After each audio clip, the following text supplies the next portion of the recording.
Oleh Live News Buông lẻng Nak cuanin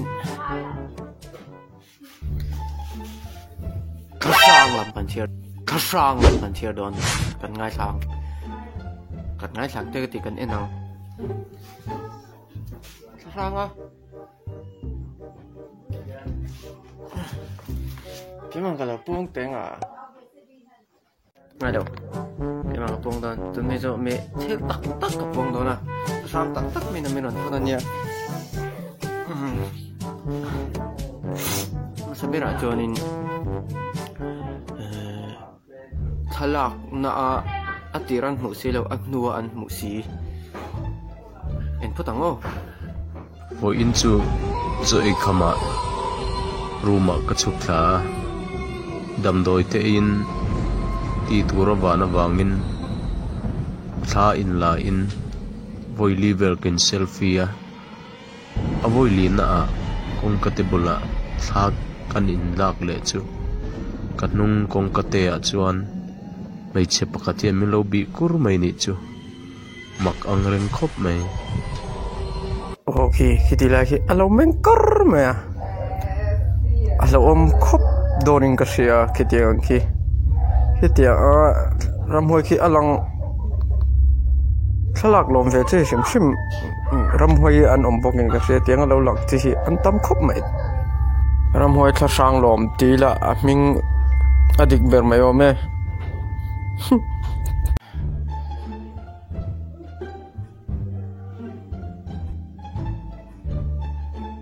cho đến cái du lịch mẹ mày thiếu thằng em rất đằng hệ thống mà tầm đều hết cả tôi nói cho nên chẳng chịu cái sang làm news buồn đòn vàng in thom tầm nó lại cần chủ về đâu nhỉ tôi lẽ cho nên bất đằng chắc ai mình hít thuốc bal như ngà cái này cái đồ thừa sắm mol anh yêu anh yêu tên gì đâu vậy à sao ông về mà làm sao cái gì mà thì đều trả phí cho mà sao ông về để tôi liệt cho sang bốc cái nào anh lẹng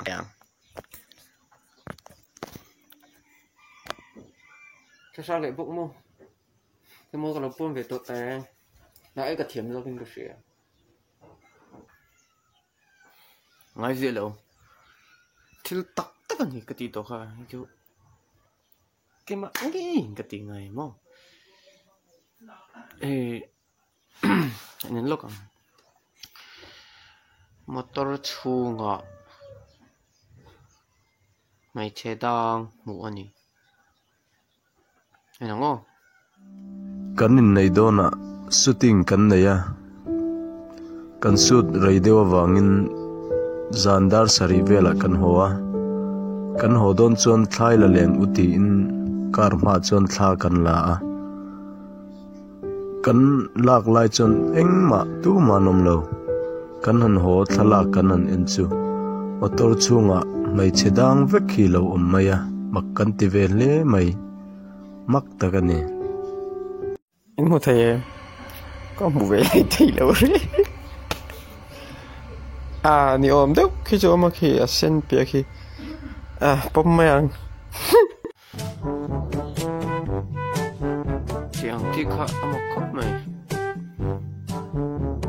cho nó còn sử dụng đầu khan ram quay camera lồng chi nó về xếp ta tiếng camera cái nó lồng chi edit ni chia xí lâu tắc anh ấy tiêu lên đâu na hay làrin ông ni chia bóc xí lâu chỉ hiện tắm nó cái hết à mình đang toàn này nó riêng cả riêng à cho anh cần lâu chỉ đến han nấu bằng tê tê lon video anh lúc ngô với khán giả nó là cái thay là cái anh tổ số mà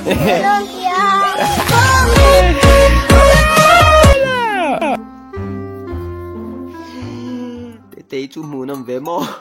ngoài cho nhìn tế tế ạ